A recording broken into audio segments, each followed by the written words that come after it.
unstoppable. I have a front row seat as China's new chapter of history unfolds. It's exhilarating, and I'm not about to miss this moment in history.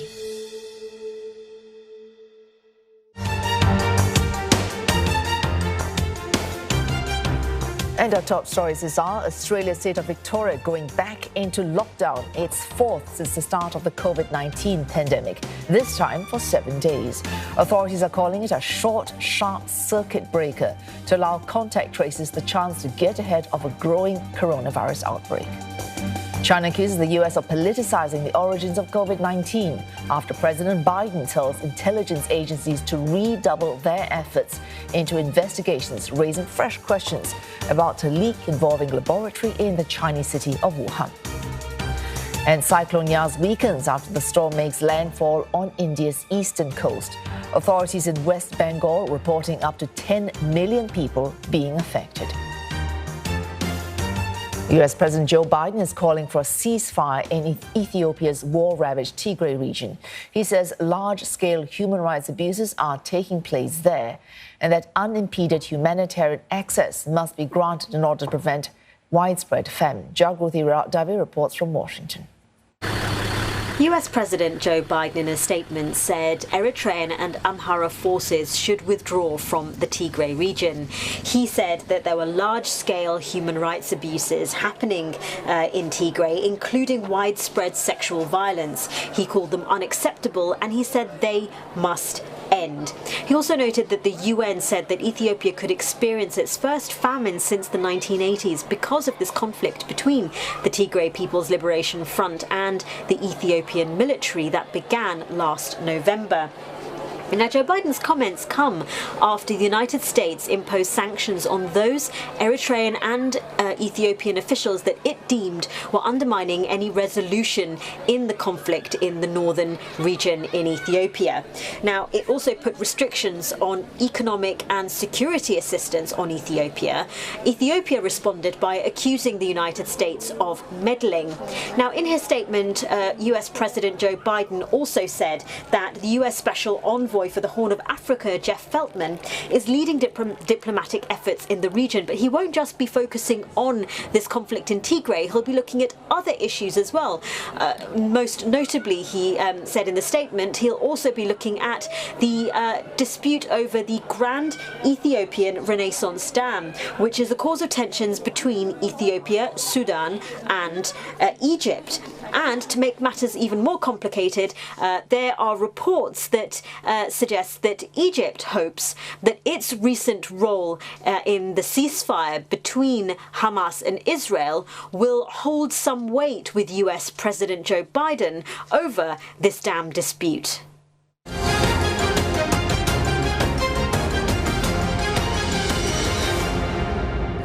Taiwan has accused China of blocking a proposed deal between Taiwan with Pfizer-BioNTech to secure COVID-19 vaccines. Taiwan had previously only implied Beijing was blocking its path. Now, for the first time, it has accused China of interfering and preventing it from buying shots directly from Germany. President Tsai Ing-wen said Taiwan was close to completing a contract, but that it was unable to do so because of intervention from China. China has denied similar allegations. Yesterday, a mainland official said they offered to provide vaccines to the island as a goodwill gesture. 上海市医药卫生发展基金会、江苏省海峡两岸文化交流促进会负责人已经分别表示，愿意向广大的台湾同胞捐赠一批新冠疫苗，帮助缓解他们的燃眉之急，协助他们加强防疫。我们对此表示支持，会积极予以协助，也希望台湾有关方面为这批疫苗尽快输台，扫除障碍。 China's Fosun Pharma controls distribution rights to the Pfizer-BioNTech vaccine in mainland China, Taiwan, Hong Kong and Macau. Taiwan has maintained that it will only directly purchase and negotiate with BioNTech. BioNTech has declined to comment on Taiwan's allegation against China, but said the company supported global vaccine supply. Taiwan's vaccine campaign has been floundering. For a population of around 24 million, the island has so far only secured just over 700,000 vaccine shots. Deals have been signed for some 5 million doses of the Moderna vaccine, 10 million AstraZeneca shots, and nearly 5 million doses of unspecified vaccines through the WHO's COVAX facility. Authorities say a locally developed vaccine will be available in July. As of yesterday, Taiwan has administered some 310,000 jabs. That is some 15,000 shots per day. Taiwan was once touted as the world's pandemic success story, but now people suspected of having COVID-19 have been forced to wait up to 9 days for a confirmed result. There's a huge backlog at testing facilities given the recent spike in local cases. Authorities now also searching for more than 300 people who tested positive. They're unaccounted for because their phone numbers and addresses were either fake or illegible. Taiwan reported 635 new cases yesterday, around half of them local transmissions. The island is now under heightened alert. Singapore reported 26 new COVID-19 cases yesterday, 24 of them locally transmitted, the rest imported. 23 infections are in the community and 1 is amongst foreign workers living in dormitories. Health officials also identified 3 new clusters. Singapore now has 34 active clusters.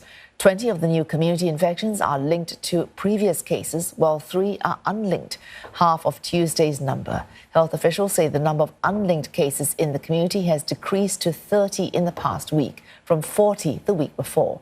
And they say overall, the number of new cases in the community has also decreased to 165 cases in the past week, from 187 cases the week before. 242 patients remain in hospital, while 282 others are isolated at community facilities. 32 people have died in Singapore from complications due to COVID-19. Singapore's tightening pre-departure COVID-19 testing requirements as the global situation worsens. It's requiring its returning citizens and permanent residents to present a negative test result before they can board their return flights or ferries. They must take the required polymerase chain reaction or PCR test within 72 hours prior to departure.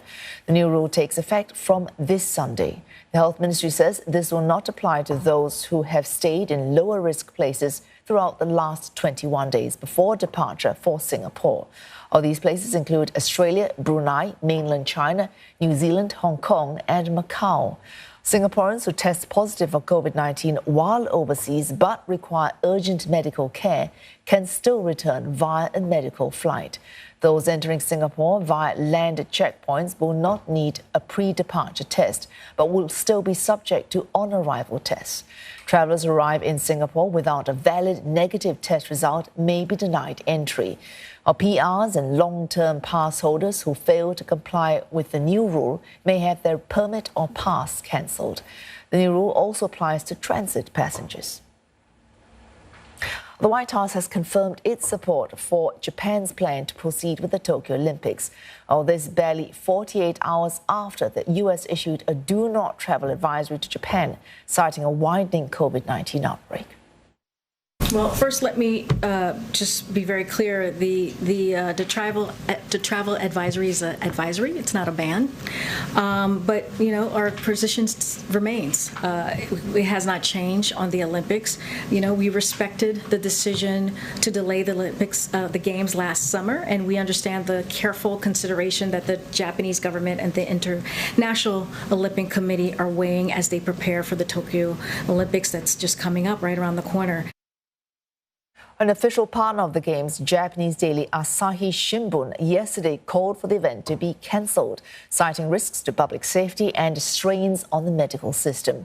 The chief executive of the organizing committee for the Games said it's only natural for news organizations to have different views and that the board did not discuss cancelling the Games at its meeting yesterday. IOC Vice President Dick Pound said calls for cancellation were politically driven and said the Games will go on as planned in July. The fate of the world's biggest sporting fiesta is still hanging in the balance.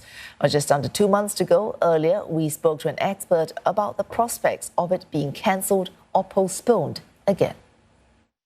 Well, I don't think the Games should go ahead, and I'm looking at it not from a political point of view, but from a public health perspective.